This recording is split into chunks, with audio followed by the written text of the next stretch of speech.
This is Remo podcast episode 9. Good morning, Eerik. Good morning, Remo. How are you? Good. I just put my baby to sleep and now I'm ready to talk with you about Donald Trump.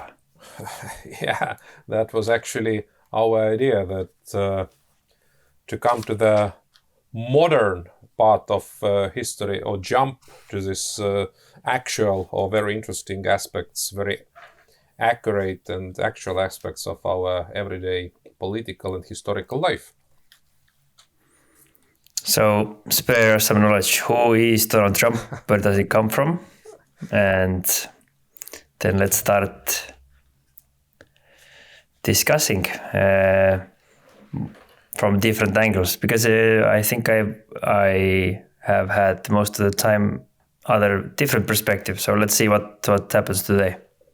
Wow, I'm definitely not an expert on American political history, and what I know about current president, 47th president of the United States, is some basic facts. And of course, as you very well described, there are several emotions, opinions based on our understanding and core beliefs. But Donald Trump, born 14th of June 1946, so 78-year-old person.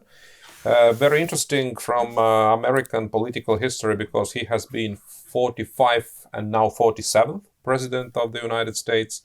Only one person before, Grover Cleveland, has had the same chance, that he has been 22nd and then 24th president of the U.S. And he's not very common. It has been other presidents as well, but President Trump has been both supporting Democratic Party some period ago, and he now has been elected as a Republican candidate. He has been also independent candidate or independent party supporter. So pretty volatile in the political sense. And of course, he's a very, how to put it politically correct, a colorful person when we think about his expressions, his statements, and something not very traditional, which we've been used to in a high-level politics, Western world politics, after World War II, and even I would say after World War I. So, yeah, we will have a lot to discuss about this person, but he's not a classical politician. That's definitely for sure. He's coming from a very wealthy business family, and his path to the high-level politics, compared to many other American presidents, has been rather not accidental, but not very well planned. If we compare, I don't know, for example, a Kennedy family, which been into the US politics for a very long time, or Bush family. So, I think a lot of controversy, dichotomy, and very interesting and colorful person for sure. That's a basic introduction. Been 3 times married, have several kids. By the way, no alcohol, no cigarette, no drugs. So very healthy from this perspective. At the same time, no sport activities except golf as well. So again, very, very dichotomy. He actually is a person who said that there is a person, the human being is like a battery. So you have one specific amount of energy, so sports activities will just waste it. So interesting approach. Like one guy who was in the SOF, he said that going to the gym is for weak people. Yeah, that's for sure. He is strong. He is strong, yeah. And by education, he's graduated from Princeton University in economics, 1968. After that, he immediately started to work in his father's real estate company. His father definitely has been a very successful businessman, Frederick Trump. He has a short experience with military, Donald Trump, by the way. So he's graduated from New York Military Academy, which was a high-level military type boarding school, but he never served in active service, avoided a draft to the Vietnam in 60s because of his health, or it is a also assumptions or thoughts or opinions that it was he had an ability to avoid it because of his father connections. So very different from example, Republican McCain, who has been in the same party but very strong opponent to Donald Trump. So again, a lot of controversial facts in his history and his biography, but yeah, let's now continue. What do you want to discuss about? What do you think? Because you definitely has an opinion about his person already legacy, because he has been a U.S. president for 4 years already.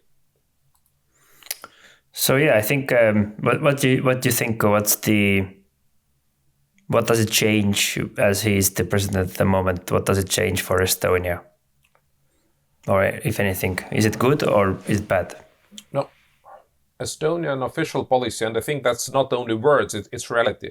Estonia has kept, since regaining independence, strong and good relations with administrations both on Democratic and Republican side.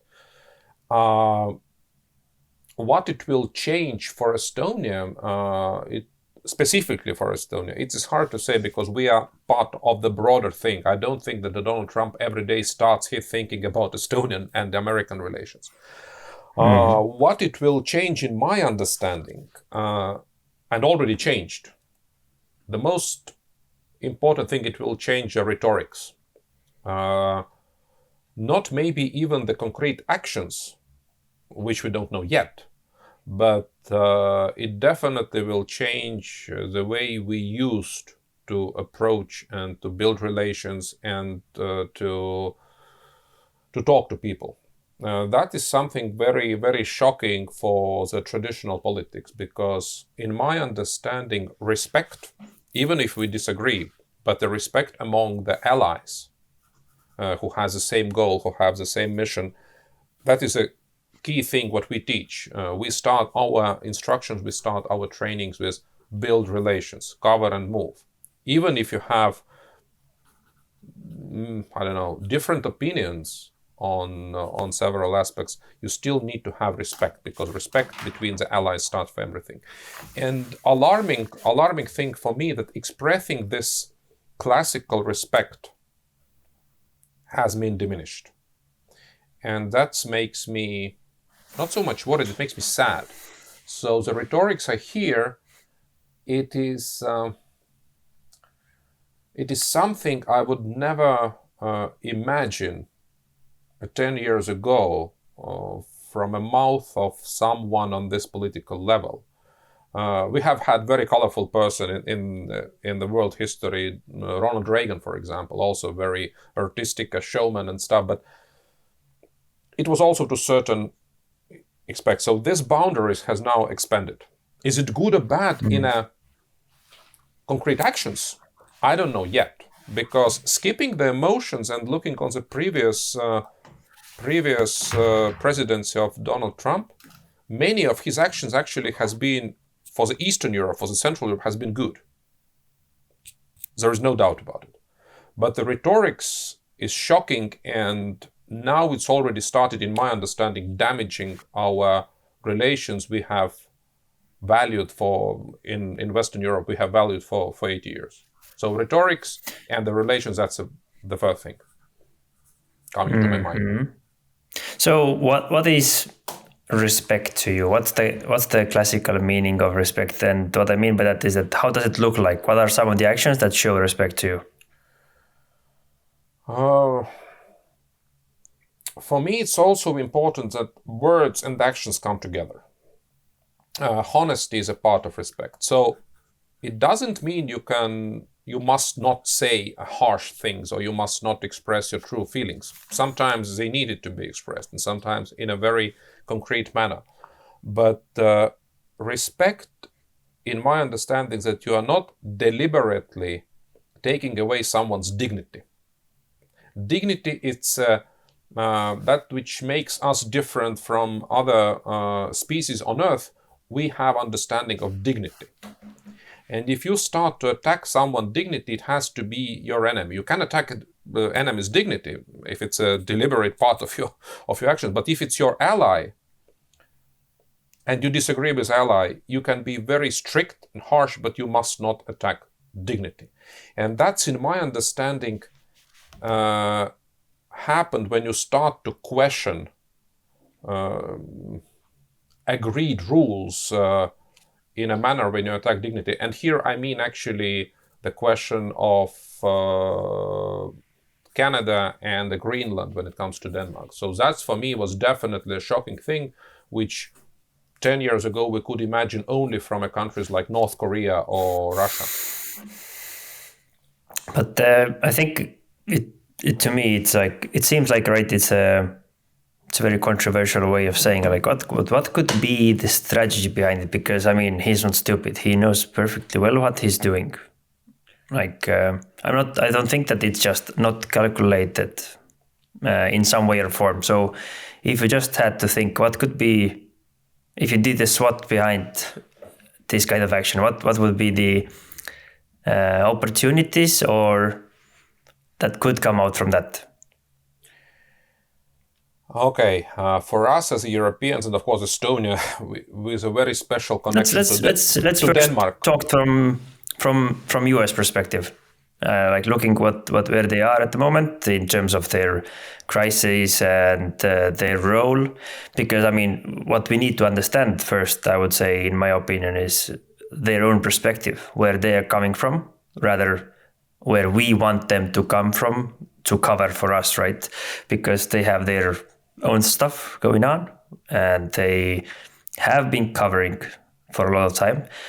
So let's start from their perspective. What do you think? What's the angle from their perspective? Okay, I take their perspective and let's skip Canada for a second as a discussion model, and let's start with this Denmark and Greenland from the US perspective. And the one step before, I totally agree that US, after the World War II, has actually invested enormous resources into defending Western Europe. That's for sure. So 73% of the NATO budget comes from the US. And the Cold War has been successful for the Western Europe only because the US invested huge amount of resources, money, people, political, and everything else.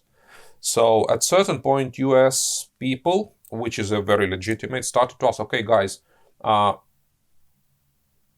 what we are getting in return? Of course, we are getting in return the stable Western Europe, which is in the US interest. We are getting a good trading partner. We are actually spreading our positive influence, I repeat, not manipulation, but positive influence around the globe, which helps us to have our back covered, which definitely Western Europe did. But is it enough today? And from the US perspective, US is interested that their national interests are protected. And for sure, having someone in the Arctics, China or Russia, would be against US interest for sure. Now this Greenland, this huge island with 56,000 of inhabitants and part of Danish kingdom or kingdom of Denmark, it's a question of resources as well. So from the US perspective, they want, or at least the administration says, we want to have control over this territory. Doesn't matter in a physical control or political control, economical control, but we want to have control what will be going on this territory. And there are different ways, in my understanding, to express it. If you take SWOT analysis, so strength of saying it directly, hey, we want that. The strength of this approach is that message is very clear. There is no doubt about the message. So clarity, boom, definitely a strength. Now weakness is that if you express it in this way, your allies start to think, hey, are you ally anymore? So you will definitely, the main weakness will be that you are threatening your relations, Danish and US relations in this manner. Denmark has been one of the main supporters of the US operations around the globe. Denmark has really been, even it's a small country, only with 5 million people, they have been very, very strong supporter and really participating and committing. So your definitely weakness is damaging those relations. Now, opportunities that you will have the ball rolling. So now the discussion is on the table. From the Copenhagen and the Washington, D.C., they're already talking about this. Hey, what are our red lines? And now threats, and I think that is a bigger threat, that you intentionally, or not intentionally, I think unintentionally, you have provided your biggest adversary, if it's still your biggest adversary, you provided the Russia legitimate, not a tool, but you provided a legitimate possibility to say, wait a minute, we are also talking about our national interest and security interest, at least in Eastern Europe or Arctics. So you actually gave the same weapon to the adversary you wanted to keep away from this area.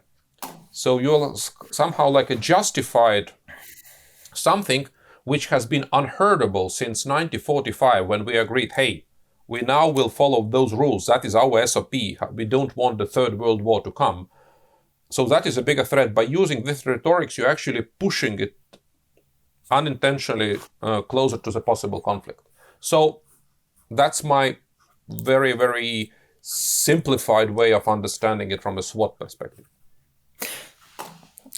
And like, but what's the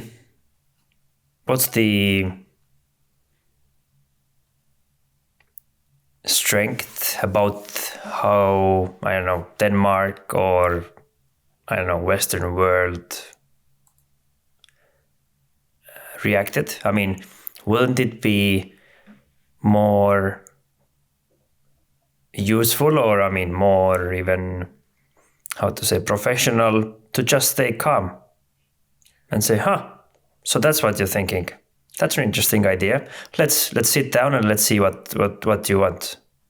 Rather than saying, hey, you are blah blah blah blah blah blah blah blah blah. I mean, like, what would be a good thing to emotionally respond to any of that? By the way, Denmark was exactly the example you described. They did not emotionally respond. The French said immediately, we are ready to send expeditionary forces on Greenland. Yes, France said, if you want, we will be there, because European borders are something untouchable. So that is comfortable. Against anyone. France didn't say anything else. It said anyone who threatens European borders, we are ready to face. And France, we can't forget, it's actually been an imperial power. So Denmark exactly asked European Union and NATO, say, hey, please, we will handle between us. We are ready to negotiate. Denmark was saying, but at the same time, you have to put clear boundaries, which Mette Frederiksen, the Prime Minister of Denmark, said from the very beginning, this island is not for sale. Full stop. The fate of this island can be decided only by the people who live there, by Greenlanders. Full stop. We are very much value cooperation with the US. We do understand your concerns. And we really want to sit down and say, hey, what is our perspective in cooperation in economics and security? So Denmark definitely detached from emotions. I think the more emotions we heard from other countries, which is a very strange, the more emotions we heard from Paris, more emotions we heard from other politicians, but it's still, and I really appreciate how Denmark did handle it, I still think the biggest threat that you actually even start to use this, it's damaging so much. It's damaging so much respect, because if we put it in an opposite way, can we imagine in Canada who say, hey, Illinois or Michigan, which is a part of this Great Lakes area, they actually could be a very good province of Canadian Commonwealth. That would be like unheardable. So, or Canada will say, hey, you don't have even a land border with Alaska. It's what do you talk about? And from the legal perspective, there is an interesting thing. By the way, this selling of Greenland, it's not like something new. A US president, after the World War II, tried to do that, and negotiation was cancelled. But he actually already consulted that. And there is one interesting treaty, more than 100 years old. I didn't know that before, but to prepare our podcast, I was looking for it. If Denmark wants to sell Greenland, there is already agreement who is the first in line. It's a United Kingdom who has the first opportunity to buy it. So I was wow. So it is actually something. And now it's a controversial story that Donald Trump put something on the table which was like unheardable. But at the same time, he says, hey, wait a minute, but Denmark has already discussed this topic. Okay, a long time ago, but still. So what is the intention behind to bring it on the table? I don't know. I do not know, because I'm not his security advisor or legal advisor. But it is something we did not expect to have between allies. But at the same time, keeping from emotions, it has been on the table some time ago. Sorry if it was too blurry. No, it made sense. Yeah, I think it's like if I don't see it in that sense that it gives any it gives a better legitimate reason for our adversaries to, I don't know, grab from his tail and say that, hey, you guys are doing it this way, now we can do it as well. They don't care. They will do it anyways. But on the legal perspective, or political, sorry, let's keep the legacy, all the legal stuff away. They already used, okay, legitimate thing. Very good. So Kremlin spokesperson Peskov already used it. Hey, yeah, we do understand. We want to negotiate. Though it supports what is the most dangerous, from my understanding. It supports the Russian vision, because Russia sees the world. Okay, China now is a third player, but actually, in Russian understanding and Putin understanding, as a former intel officer from KGB, that the world is divided between two powers, US and Russia. And the stability of the world can be only if they have the balance. So everyone else in the NATO, is it the UK, is it France? Okay, it might be alarming, but it's not like an equal partner. For them, ultimate enemy, at the same time ultimate object to respect or subject to respect, it's only the United States. If you think about the attacks we have had on European soil, is it the poisoning of Skripal in the UK, several dissidents falling out of the windows around the Western Europe, some factories or storages blowed up in the Czech Republic, etc., etc. It's never happened on the US soil. Never. Even in the Cold War time, in the Cold War time, certain attacks have happened in London, but never ever it was across the lines that something similar would happen in DC or New York, because they knew. Now, why that is? Because the fear that response will be, and the US would immediately use the same thing, because the creation of the US nation, it's a warrior nation by default, because they had to struggle. By default, it was hard to imagine some kind of local colonists in very soon, 250 years ago, decided to go against the British crown. Wait a minute, the most powerful nation in the world, the sun never set, so was the British Empire, the biggest navy in the world, at this time the leading superpower. No one was even close to the United Kingdom as empire. And now a bunch of the immigrants saying, hey, we want to have our own stuff here. We want to decide how we're going to run the business. We want to decide how we govern ourselves. And they won, which was even more surprising. They won the Revolutionary War. And they won 1812, etc. And they became, in 100 years, they became the world's strongest nation. That was a game changer. So the mentality of this nation, it was created in a different way compared to many other nations, what we know in Western Europe. So maybe that is the one of the reasons. But definitely, Russians are afraid of US. So since Soviet Union, and this competition and who is equal It's always been between them. We never heard about the same tensions between Soviet Union and, I don't know, Western Germany, West Germany, or France, or Italy, or someone else, because for the Soviet Union perspective, they were not equal. Even now, if they want to negotiate about the Ukraine, they say, hey, let's two of us talk. Not European Union, not the UK, not France, not Germany, because they don't matter. They are not important. Let's talk with you guys. Let's sit down and make a deal. And So what's yeah. So what's something that the like European Union then could do or should do, or because I mean, it is the truth. US is the power, and Russia has a power that is the only threat here. Like they have the numbers, they have the people, they are a big country. They are like, I don't know, 1/3 the size of US in terms of population, or maybe something like that. Which is kind of, I don't know how big is Europe? 500 million total? Around 500 million, so much bigger than US. And now when we look on the economical perspective, much smaller.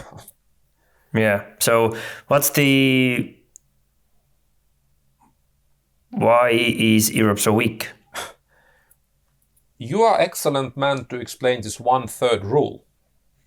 And before this 1/3 rule, that the weak time creates strong man, etc., and strong man create the weak times. I'm definitely in the mood. We want to avoid the war. I want to avoid the war. I don't want the Third World War. But we have to think from this, unfortunately, from this perspective, that Western Europe has lived in peace for 80 years. Yesterday was, 2 days ago, 27, was the liberation day of Auschwitz, the biggest death camp in Europe. So it was 80 years ago. 80 years ago, Europe said, okay, fine, enough is enough. We've seen terrible things. And now for 80 years, 3 generations has lived in peace and prosperity. To be honest, which was protected by the US strength.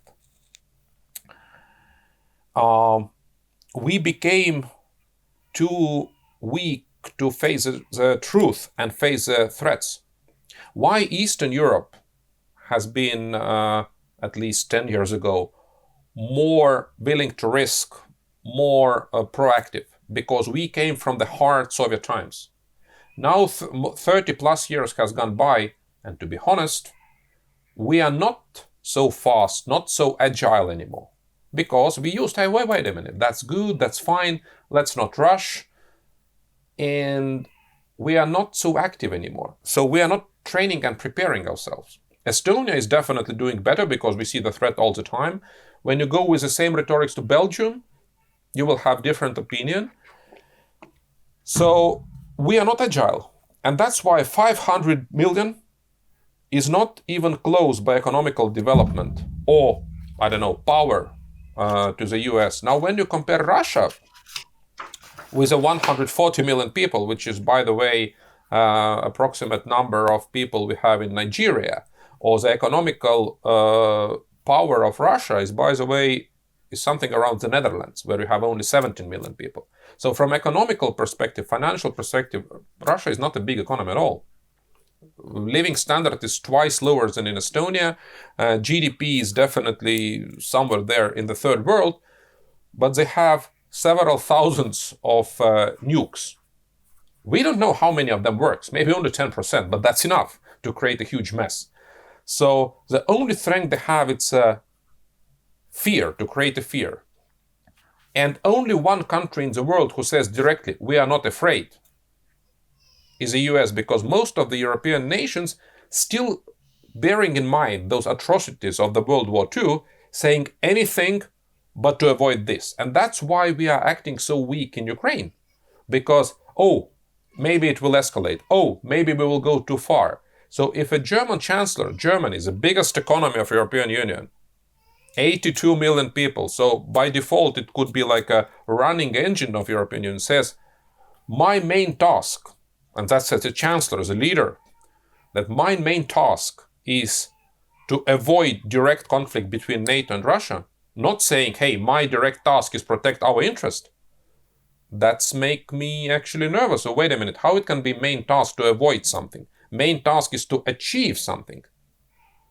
And because of this rhetorics, because of this decades of being weak, in my understanding, very primitive understanding, I'm not a political scientist, it creates for Russia understanding, hey, we can bully them, because the only thing through history Russia has respect is a strength. Since Ivan IV, Ivan the Terrible, 500 years ago, the only thing they were afraid of, it was a resistance. It was a significant power, significant force.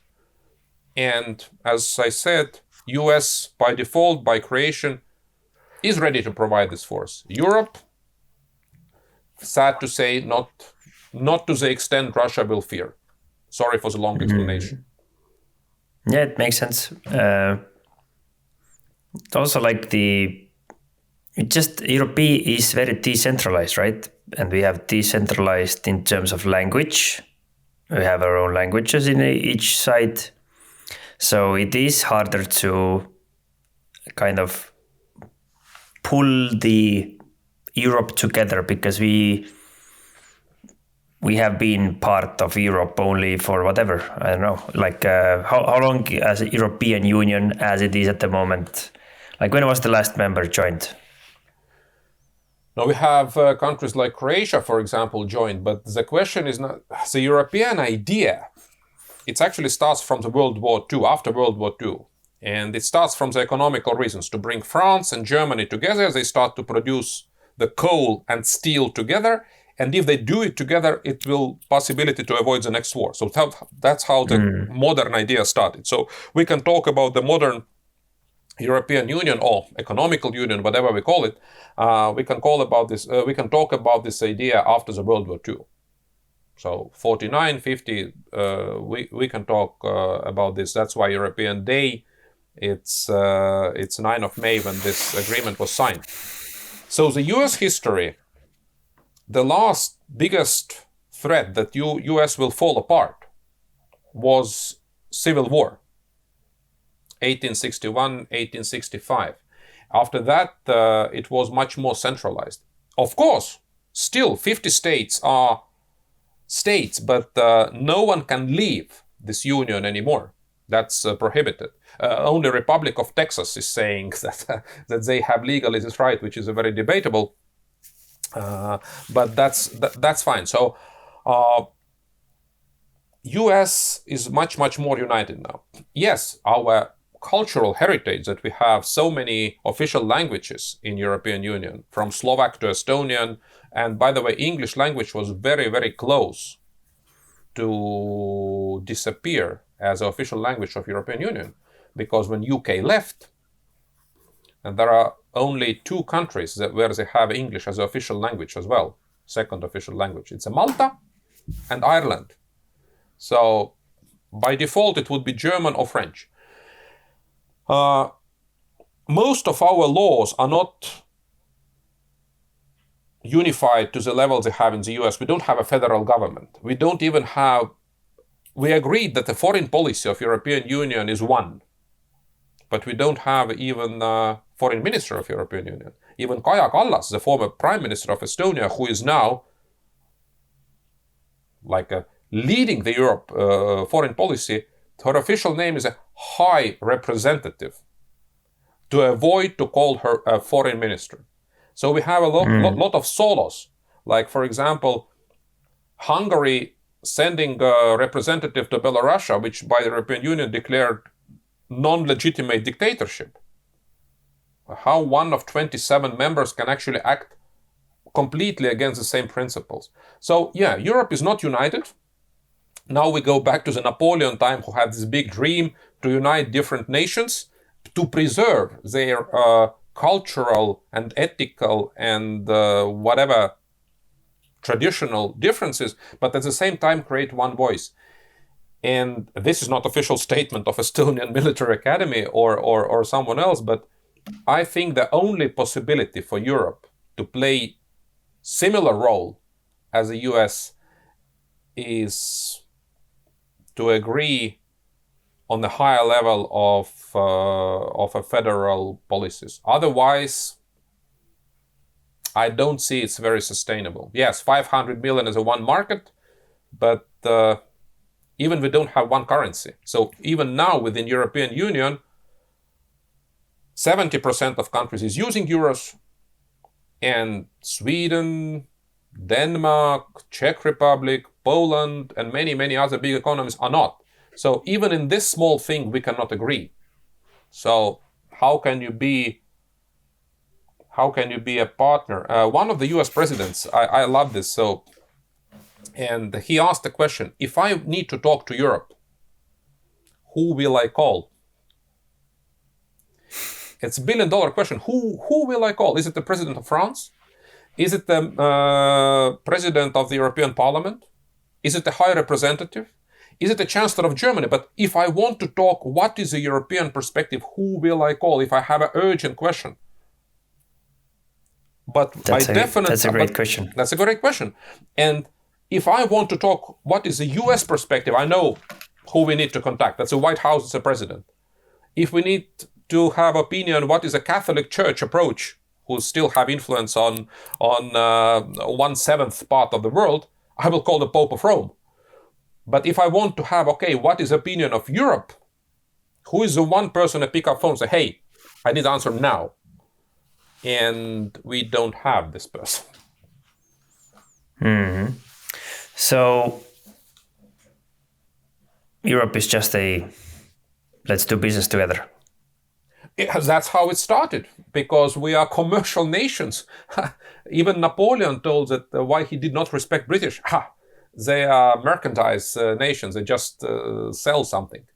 And the empire is based on business. Even if you look how the British Empire expanded, it was not so much British official troops. It was East India Company, West India Company. So it was like a companies expanding. And then the government actually said, hey, we also give you some part of our political interest, which maybe it's good, because individual business is a very good thing. Nothing bad about it. But again, this common understanding and approach, it's probably less visible, less clear what we want to achieve. The idea of European Union was to avoid the war in the future. Do you think there will be ever a discussion of having Europe as a country? This guy actually posed the question that being exiled, that his idea was to create, and what he used as a word, United States of Europe. Mm-hmm. Yeah.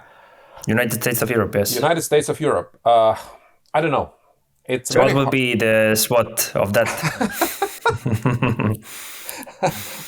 Now, Remo, we are going on a very slippery ice. But if you ask my personal opinion, I actually love the idea more and more, because I don't think that the United States of Europe will be death of a small nations, because Alaska is still different than Texas. There is no doubt about it. Massachusetts and California is definitely different as well, and Hawaii and the Maryland are quite different also. So I don't think that the Hungary and the Portugal will ever be the same. But we have some values, we have some interest together. So in my understanding, that would be a good solution if we have finances, foreign policy, and military actions together. Now, it's very hard to find the balance between cultural diversities and the common interest. Now, let's take Finland and Estonia and our military approach. We both have a reserve army, we have a conscript army, we have a very strong understanding of territorial defense, like a total defense. This idea is completely unacceptable for many Western European countries, for historical reasons or whatever reasons. Now, for us, it's to give away something which is very close to our heart. Many countries can say, wait a minute, you want to have one currency, very good, but then we have a very disciplined, like Austria, like Finland, Estonia, we really keep our deficit. We understand we can spend only as much we earn. And now we have Southern European perspective, like Greece, hey, but we want to have the same standard, we need to overspend. And they start to find excuses why it's necessary. Like we say in Estonia, you are stupid if you don't find an excuse. Loll on see, kes vabandust ei leia. It doesn't mean Greece are worse or better, but it's just so different. So to agree to balance where is the differences is good, because you can't have everything on one standard, then we are not human beings anymore. But at the same time, it's a dichotomy, how much difference is acceptable to achieve the same goal. And that's question is definitely beyond my paying grade, above my paying grade, I don't know. But I see much more in common in European Union, and in my understanding, this United States of Europe would be a good idea. But we have several kingdoms and several republics. We have federative and we have unitary states. How to combine this form of a government? So we have a very diverse history, and that's where we live a lot. A lot of countries live in their historic, and we don't have to every state in the US also has history. Of course, they even killed each other. It's not as long, because here in Europe, I mean, we have had the Roman Empire, we have had empires, and obviously it's against egos of everyone or some countries. So it would take such a huge amount of humility to unite such a diverse group of people for a common goal. And that's why, I guess, that's why the more realistic reason how to solve this problem is to have NATO, right? But NATO solves only military things. It does not solve this economic. Of course, NATO is a very important, but 32 members of NATO and 27 members of European Union. Not all members of European Union are members of NATO, and not all members of NATO are members of European Union. And Turkey and Greece is a very good example. They are members of NATO, but the possible conflict between two NATO countries in 70s was very close, very, very close. So dispute between Denmark and US, if we skip emotions, if we think about the Greece and Turkish, let's say, different approach on a national interest, it has been. It has been, and it was very, very dangerous. Now, about the history, I'm actually optimistic, because we have managed to settle down in Europe somehow by very big miracle, maybe through the big struggles and the big tragedies. We have settled down the World War II issue. So Auschwitz Commemoration Day 2 days ago, we have had representatives from Germany, France, UK, etc. So Allied and Axis powers finally said, hey, enough is enough. It's been terrible. It's been dozens of millions. It's been devastated Europe. So at certain point to say, hey, let's start from the scratch. If we manage to settle down this thing, I don't think it's impossible to skip the ego of a Roman or French Empire, or because, to be honest, how much we today think about our Roman Empire heritage? No, not every day. Now, it's maybe we heard it from the historical books, but it's not everyday topic. If we talk, and you are from Tartu, how much we think that the flag of Tartu is actually a Polish flag, because they ruled, because for them to be Catholic stronghold on a Livonia, it was so important. We don't have any issues with Poles about that, because in modern history, they're good guys, and we may have jokes about them, and they about us, but today we have much more in common, and they're very good partners. So I'm optimistic that we can come over the historical things, but this ego thing, yeah, I agree. So because how you will explain to the king of Spain that the European, I don't know, president or prime minister or chancellor, whatever you call him, will be above. Even today, Yeah, they will say like the United States of Europe's I don't know president says that yes. we are now in war with XYZ. Which I think it is possible because Spain, as a part of NATO, if for God's sake NATO will be in the war, Spain will participate anyway. But Yep. and even today, Estonia, which by our constitution, we understand that Riigikogu, our parliament, is the highest power. But even our constitution said that if European law and Estonian law is a contradictory, European law is above. So we already agreed in our constitution, yes, we are ready to give away this portion of our independence. So it is possible. So it's so we are connected with Europe on a legal level on some aspects. Is it only business related or everything?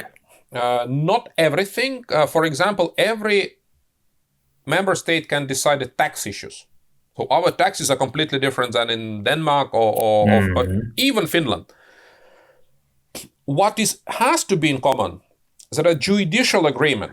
So we do respect criminal investigations or legal procedures of other countries. So there are some unification. There are basic standards of a human rights. Boom, that's agreed. The European Charter of Human Rights. So legal aspects are quite okay. That we don't have custom taxes. So it's a one custom union. You can freely move goods from one direction to another. You can freely move people. So free movement of goods, free movement of people. That's already agreed. So that's like a core things. If I want to live in Portugal, go ahead, go and live. So it seems to me that we are like have been doing like it sounds smart to me, like because uniting a diverse group of people together would be kind of impossible in one step. But if you make 150 small steps, then eventually you get the same results. You don't name it that way, but we are doing it kind of like step by step by step by step by step by step by step. I agree. And if you think about how we started almost 80 years ago or 75 years ago in European Union, by the small treaties between Benelux countries and Germany and France, and where we are now, of course, it's a huge step and we are stronger. But and I also agree that these small steps are evolution is always better than revolution. What Napoleon tried to do within the European Union, hey, in a very short time I want to achieve this. It's not possible because you have to let people to prepare. It's like with trainings. Start with the small exercises. You are not Olympic champion next day. But people don't like change. Too big of a change. But you have to be disciplined. You have to do it. It has to be regular. If it's only one step and not next one is not following, pointless. I'm optimistic about this European thing, but again, what is alarming that in the situation where we need more unity, what tendencies we see in Europe? More splitting apart. And that is the biggest difference between the US. Even this nation, US, is very much divided now, but it's a political question between which way you would like to go.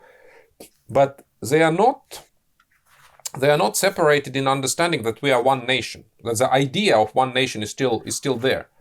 While in Europe, we are drifting more apart. And now when we look on the motto of the Americans, when they say, united we stand, divided we fall, in Europe we hear more and more voices that we need to restore our independence. And I have a question for our Hungarian friends. If you say we need to restore our independence from Brussels, I say, guys, weren't yourselves who eagerly wanted to become part of this very wealthy club?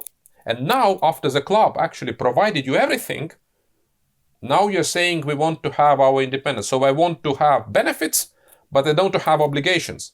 But the world doesn't work like this. So how does the world work?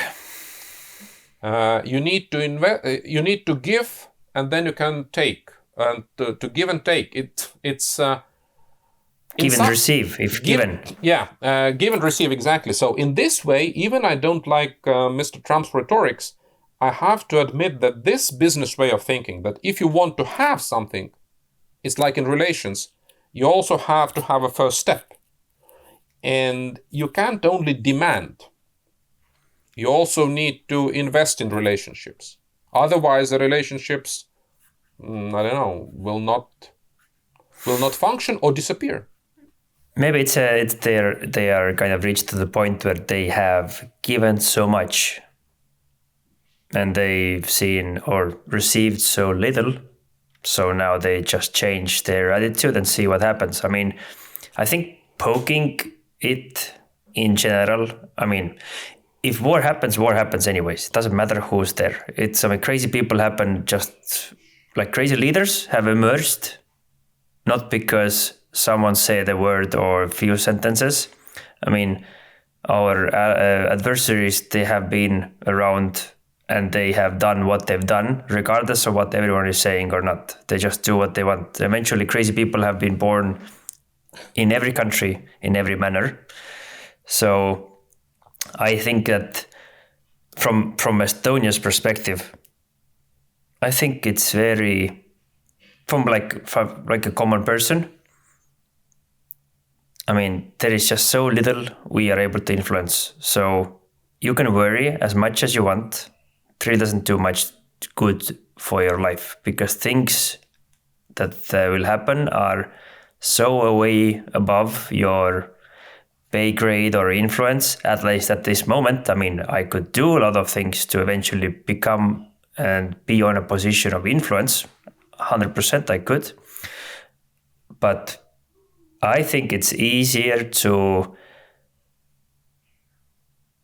live in a, I don't know, I would say, to trust our military, to trust our leaders, that at least they try their best. And I would say their best is the best we can do. And if our allies or huge countries do whatever they do, we just have to play the game. We just have to be smart. We can't be stupid. And because we eventually are a spider in a, I don't know, how would you describe we are a piece of sand in a pile of sand, or in desert, right? Grain of sand in desert. The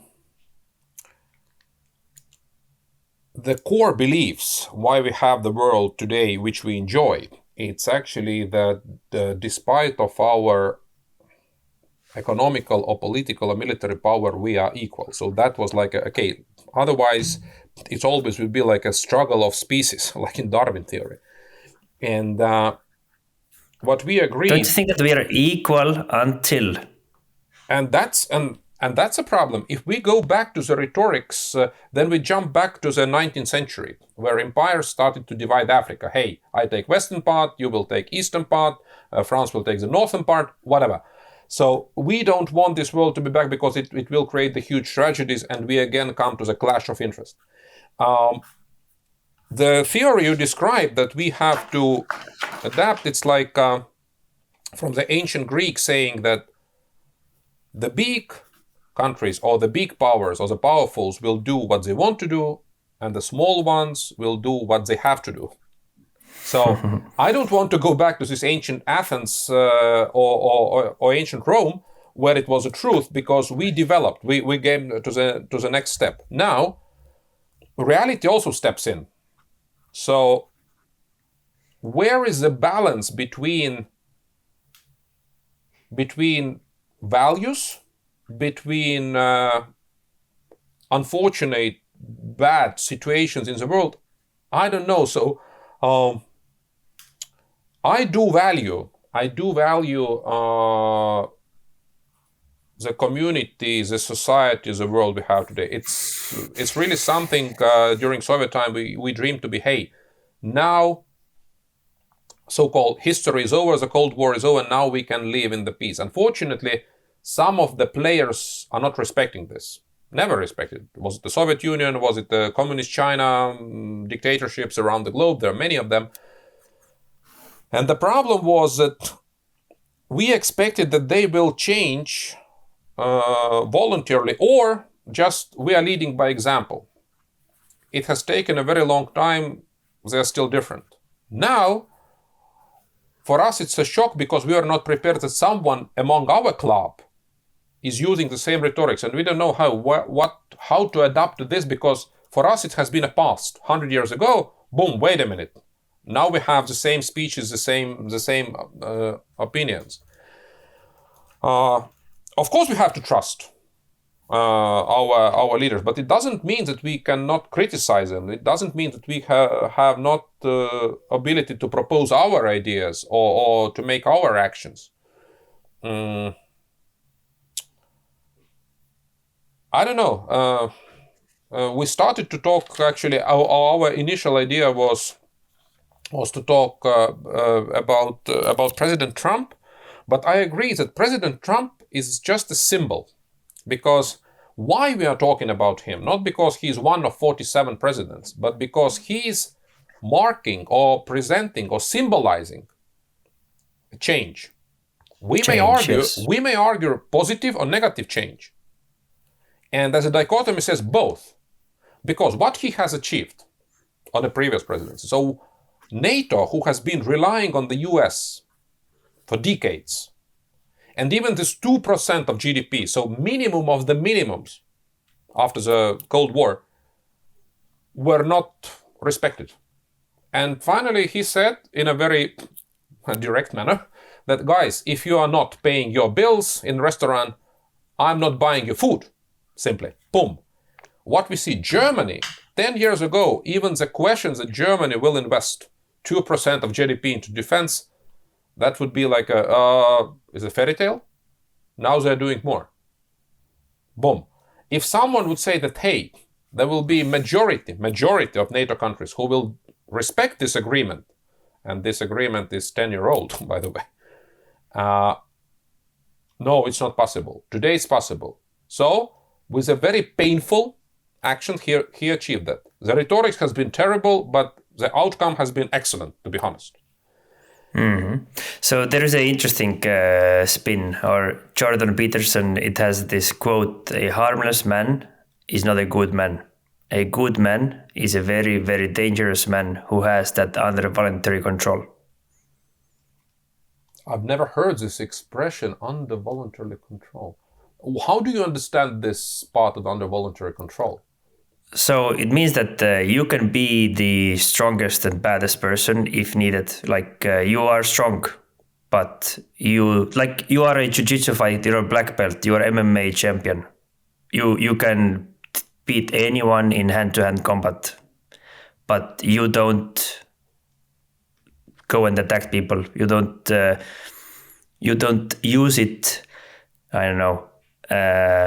You use it when you are controlling yourself. You have control of it, but people understand that they don't come and mess with you because they know that they will lose. But they don't need to kind of prove any points because they are humble. They know what they're capable of. They're confident. They're not overconfident, and they know that they can stand for themselves. Now, a harmless person who doesn't have those skills, they want to prove a lot of things constantly. They are not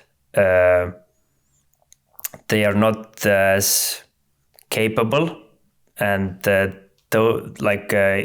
another quote. And if you think tough men are dangerous, wait until you see what weak men are capable of.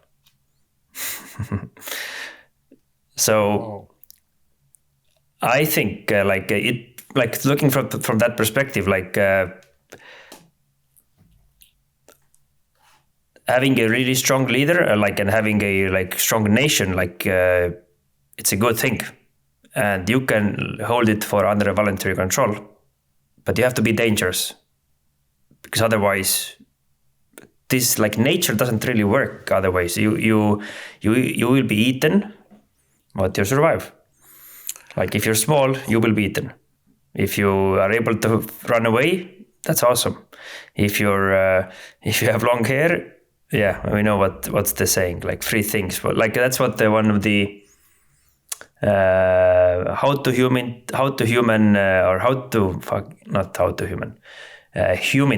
human intelligence instructor told me, like that's how men's brain work. And it's from the flight, Freeze. fight and freeze, right? Freeze, flight, and fight, and that's like kind of, if you're bigger, I will run away. If you're smaller, I will eat you.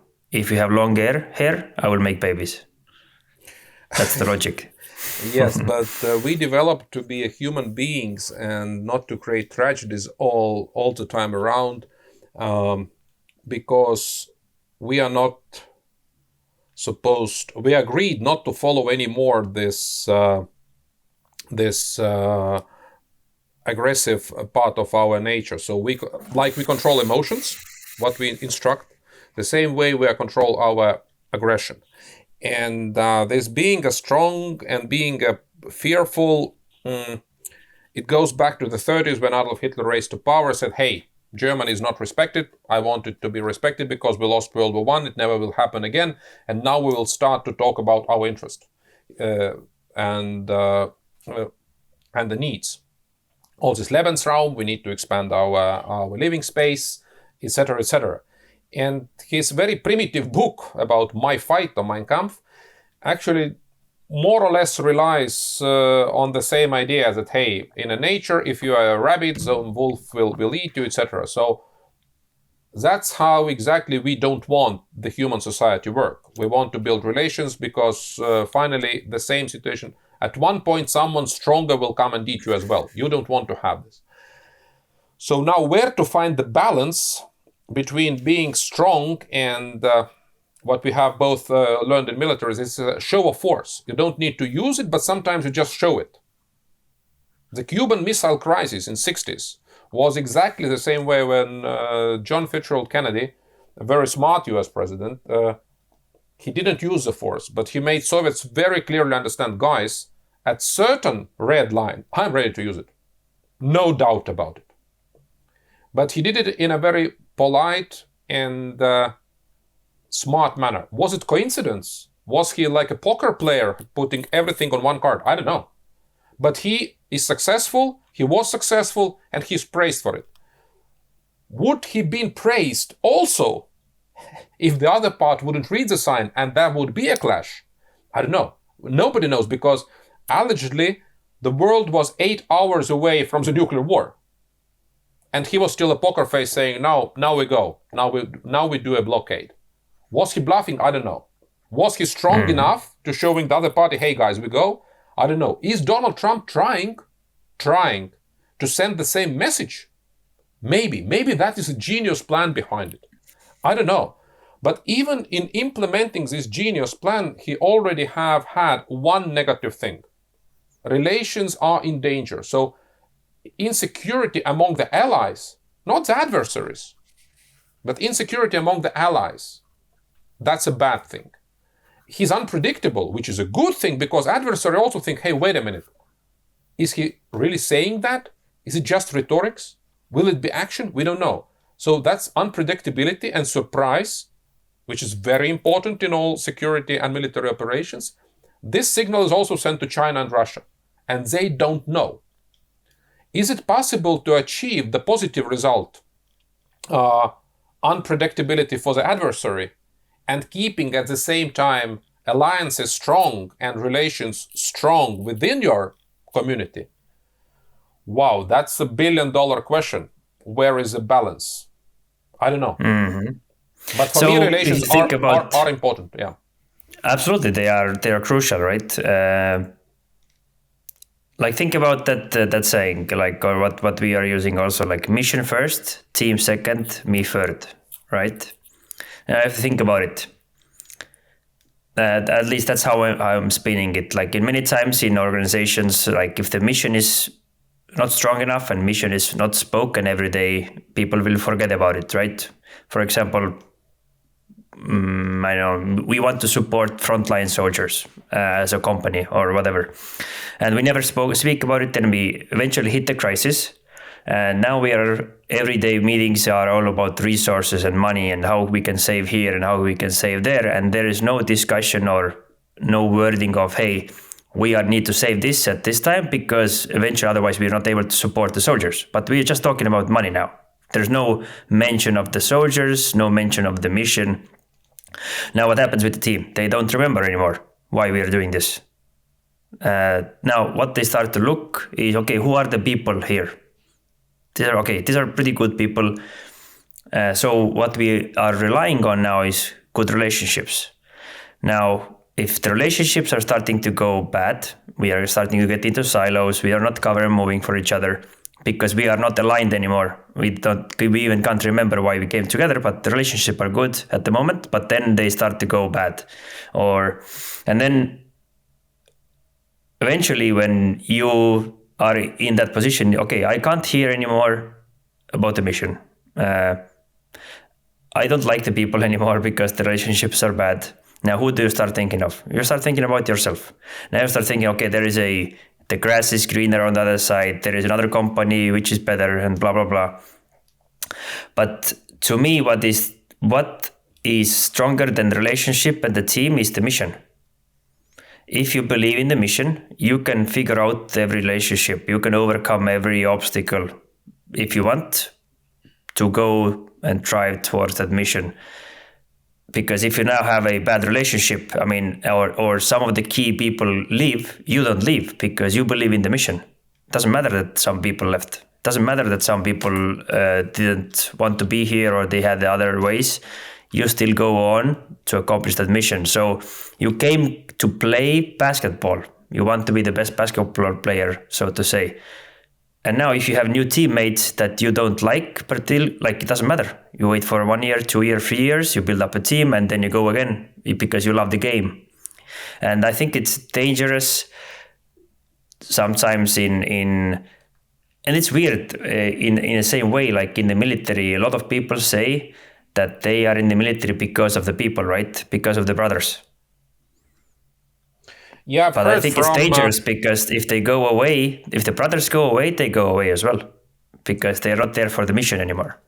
But at the same time, I've read some materials about the motivation of Marines in a very critical situations on the battlefield. That in this situation where your life is really in danger, and you care about your teammates, you actually fight. For very practical thing, I fight to support my brother. I really, that's first comes to my mind, that we need to survive together. So somehow this brotherhood supports this understanding that, hey, we are this squad, we are this platoon. Somehow this thing supports the commander intent as well. Of course, it cannot go extreme, and that's again becoming to these extreme situations. I agree that you have to keep the mission first. If we come to Donald Trump, he's very clearly stated his mission: make America great again, or America first. Fine. And if you are a leader of your nation, that's very legitimate approach, of course. Now the question, I want to achieve this goal because we, based on the terms we agreed with the people who have the same understanding of the world. So we came together 8 years ago and said, hey, we don't want to have these tragedies anymore. Let's agree that there are certain core beliefs in our relations. So we do respect each other. There are certain values we promote, that every person born equal, that you have a personal freedom, etc., etc. And on both sides of Atlantic Ocean, we believe in same. Now, when my mission goes against those values, how do I achieve it? Now I have two options to think, is my mission correct? Or I'm doing correct thing, but using so bad things, so bad ways, so wrong ways to say, that it's starting to harming my mission. We discussed several episodes ago, we discussed this case from 90s when Estonia sold exchange rubles to the Chechen rebels. the mission was to overcome very strange, very hard period in our history, and we did. We used the questionable means, definitely questionable means, but not harming our relations with our main supporters. We did harm the adversary, who was our adversary, and probably will be for a long time in future. So we managed to do something out of box. We managed to put the mission first, but at the same time, we didn't spoil our relations with, I don't know, France, Germany, Latvia, or whatever. Of course, it was not so significant event for our allies. Now we are coming to the US, who is a superpower, who is a player on a globe. But if you're starting to use rhetorics, or you're starting to use the methods to achieve your mission, which are already pushing in the very early stage, pushing away the nations who are by default your very close allies, like Canada, for example, and you're starting to blame Canada that, hey, you're actually earning too much because you're producing cars, and now you're sending cars to the US. At least for me, it's not wise, because you are not making America safer or greater, but you're already damaging, by your rhetorics, you're already damaging this relation. So why do you need to do so? We just don't know what they're negotiating. We don't know all the cards on the table. So it could be the least important thing on the table, which they're kind of discussing. But I think we have to continue this. I have to go at the moment, but I think we have to continue. But I think it's an interesting topic. I like this topic a lot. And to me, I will end this with this idea from Neil deGrasse Tyson, and it's also a great quote. The challenge of life is not to know enough to know you're right, but not enough to know you're wrong. And I mean, that's what we are talking here. Exactly. We may not know enough, so that's why we don't know that we are wrong. And we may think that we are right, but not really. So, but yeah, I have to end this. Thank you for today. Thank you for the talk, and we will keep the same topic on our next podcast as well. Thank you, Remo. It was very interesting to discuss. See you soon. Bye. Take care. Bye-bye. Bye.